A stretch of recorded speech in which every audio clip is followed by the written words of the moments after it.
Hello students, hope you all are doing well. In this video today we will continue our second chapter 2.2 Angels on the Earth. Chapter number 2.2 Angels on the Earth. So please turn with me to page number 43. Page number 43 para number 9.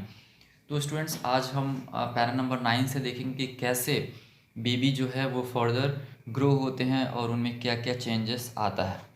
तो आज हम लोग para number 9 से start करेंगे. Babies must be kept clean to remain comfortable and healthy. तो baby को हमें कैसे रखना पड़ता है? Clean, must be kept clean, उन्हें काफ़ी साफ़ सुथरा रखना पड़ता है. टू रिमेन कंफर्टेबल, ताकि वो कंफर्टेबल रहें, उन्हें काफ़ी रिलैक्स फील हो एंड वो हेल्दी रह सके. क्योंकि अगर बेबी जो है अगर वो डर्टी रहेंगे तो उन्हें कोई इन्फेक्शन लग सकता है, वो प्रॉपरली ग्रो नहीं हो पाएंगे, बच्चा खुश नहीं रहेगा, तो उसमें डिफरेंट इश्यूज हमें फेस करने पड़ सकते हैं. इसलिए बेबीज़ को हमेशा कैसा रखना पड़ता है? हेल्दी रखने के लिए उन्हें क्लीन रखना पड़ता है. They can not wash themselves, neither can they control their bowels और urine. They can not wash themselves यानी कि जो छोटे बच्चे होते हैं वो खुद से अपने आप को क्लीन नहीं कर सकते हैं, वॉश नहीं कर सकते हैं खुद को, तो उन्हें मदर का हेल्प लेना पड़ता है. They always take the help of their mother, या घर में जो भी बड़े होते हैं उनका हेल्प उन्हें लेना पड़ता है. आगे है neither can they control their bowels, और वो अपने बाउल्स को भी कंट्रोल नहीं कर सकते हैं. बाउल्स क्या है? The long tube that carries solid waste from the stomach out of the body, जिसको इंटेस्टाइन कहते हैं ना. तो हर इंसान जो है उसे अपने बाउल्स पे कंट्रोल होना चाहिए. लेकिन जो छोटा बच्चा होता है, स्मॉल बेबीज़ को अपने बाउल के ऊपर कंट्रोल नहीं होता है, और ना ही उनका जो यूरिन है उस पर कंट्रोल होता है, और ना ही पेट पे कंट्रोल होता है. फर्दर है यहाँ पे, so a baby must be washed regularly. इसलिए हमें बेबीज़ को क्या करना पड़ता है? रेगुलरली उन्हें क्लीन करना पड़ता है, उन्हें देखना पड़ता है कि कहीं वो खुद को डर्टी तो नहीं कर लिया है. तो उसे time to time, periodically, regularly हमें उसे क्लीन करना पड़ता है. Although a thorough bath every day is not usually necessary. तो यहाँ पे बताया गया है कि छोटे बच्चे को एक तरो जो बात होता है, जैसे हम लोग पर डे एक बात लेते हैं, स्नान करते हैं, वो छोटे बच्चों के लिए डेली नेसेसरी नहीं होता है. Although a thorough bath every day is not usually necessary. आगे है, most babies begin to control their bowel at between 18 and 24 months. Most babies, अक्सर ज़्यादातर बेबी को देखा जाता है कि वो अपने बाउल्स को कब कंट्रोल करना शुरू करते हैं? बिटवीन 18 एंड 24 मंथ्स, यानी 18 मंथ्स और 24 मंथ्स के बीच में जो है वो थोड़ा थोड़ा अपने बाउल्स के ऊपर वो कंट्रोल करना शुरू करते हैं. And their urination a few months later. तो यहाँ पे केवल 18 टू 24 मंथ्स में केवल वो बाउल्स के ऊपर कंट्रोल करना सीख रहे हैं. ठीक है. और ये अलग अलग बेबीज़ में डिफ़र हो सकता है, ऑलरेडी हमने पहले भी देखा है. लेकिन यूरिनेशन जो है वो और थोड़ा वो टाइम लगता है, क्योंकि बच्चे जो है उन्हें यूरिनेशन पे पूरा कंट्रोल नहीं होता है. तो पहले वो बाउल्स पे कंट्रोल करते हैं 18 टू 24 मंथ्स में, और फिर उसके कुछ मंथ्स बाद वो अपने यूरिनेशन पे जो है वो कंट्रोल करते हैं. तो स्टूडेंट्स, इस पैरा नंबर 9 में हमने देखा कि हमें बेबीज़ को काफ़ी नीट एंड क्लीन रखना पड़ता है, ताकि वो कंफर्टेबल रहें, हेल्दी रहें, और उन्हें अपने बाउल्स पे कंट्रोल नहीं होता है, अपने यूरिन पे कंट्रोल नहीं होता है, उन्हें हमें रेगुलरली वॉश करना है. And further we saw that कि every day bath is not necessary. And हमने ये देखा कि किस मंथ में, 18 टू 24 मंथ्स में वो अपने बाउल्स पे कंट्रोल करते हैं, and after few months they have control on their urination. तो ये था हमारा sum and substance of para number 9.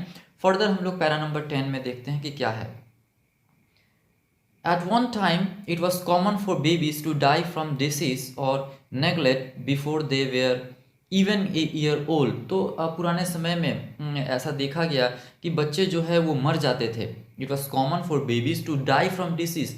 उन्हें कुछ बीमारी हो जाता था या नेग्लेक्ट कहें, किसी कारण बस जो है फैमिली उन पे प्रॉपर केयर नहीं कर पाते थे, ध्यान नहीं दे पाते थे।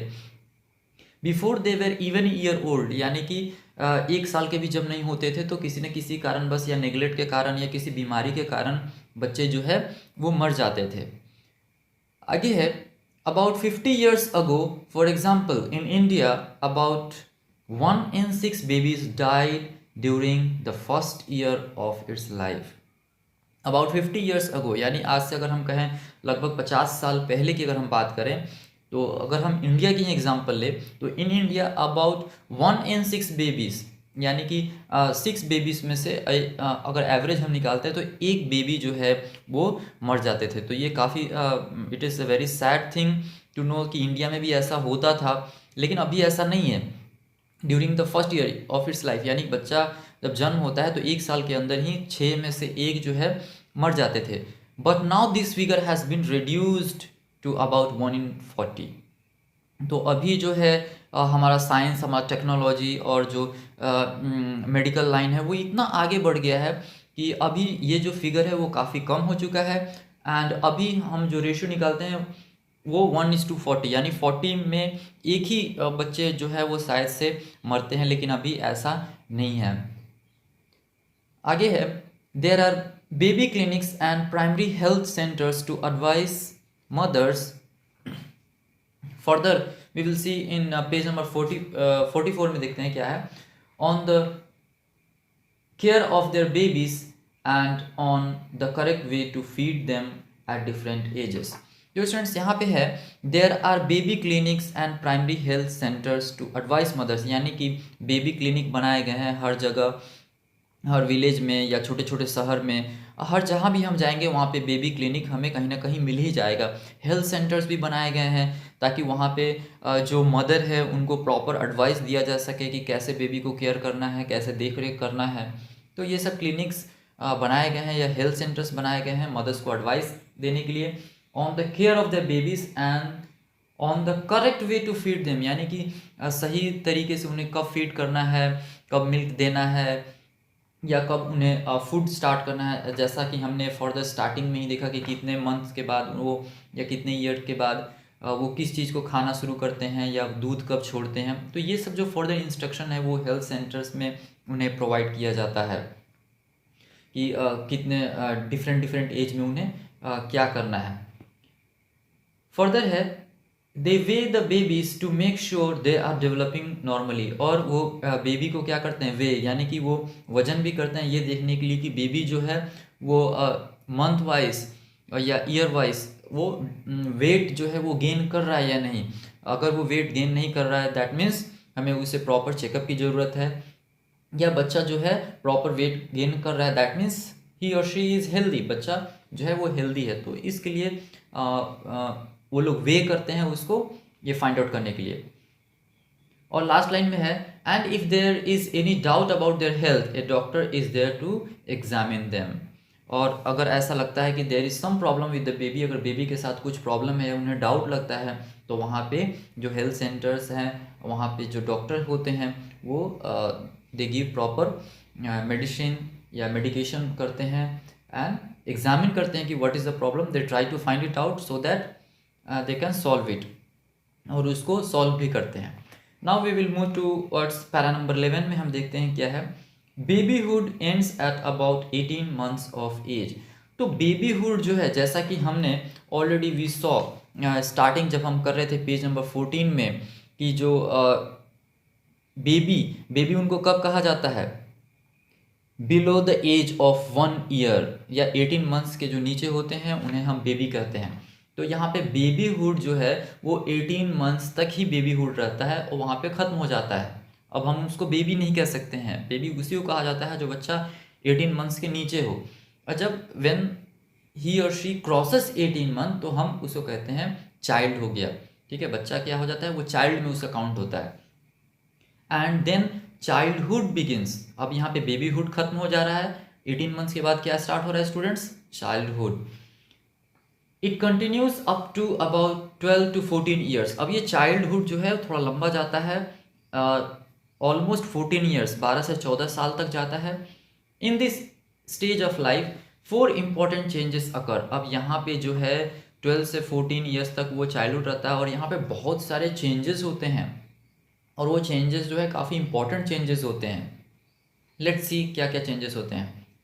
Children learn to walk and run, यानी बच्चे जो है वो क्या सीख लेते हैं, वॉक, चलना सीख लेते हैं और दौड़ना भी सीख लेते हैं। They begin to use language to communicate with others. They begin to use language to communicate with others, और वो लैंग्वेज सीख लेते हैं जो वहाँ का जो मदर टंग होता है, हिंदी, इंग्लिश या जो भी वहाँ का जो मदर टंग है वो सीख लेते हैं और एक दूसरे से वो बात करना स्टार्ट कर देते हैं। कम्युनिकेट मीन्स एक दूसरे से बात करते हैं। फर्दर है, they start to think and can solve simple problems. वो उनके अंदर सोचने की क्षमता आ जाती है और वो जो छोटे छोटे प्रॉब्लम्स हैं उसको वो खुद से वो सॉल्व करना स्टार्ट कर देते हैं। एंड लास्ट लाइन में है, finally they begin to observe and imitate the people around them. Finally they begin to observe, और वो चीज़ों को ऑब्जर्व करने लगते हैं और इमिटेट भी करते हैं। What is imitate? To copy the behaviour of somebody या समथिंग। किसी चीज़ को हम जब कॉपी करते हैं उसके बिहेवियर को।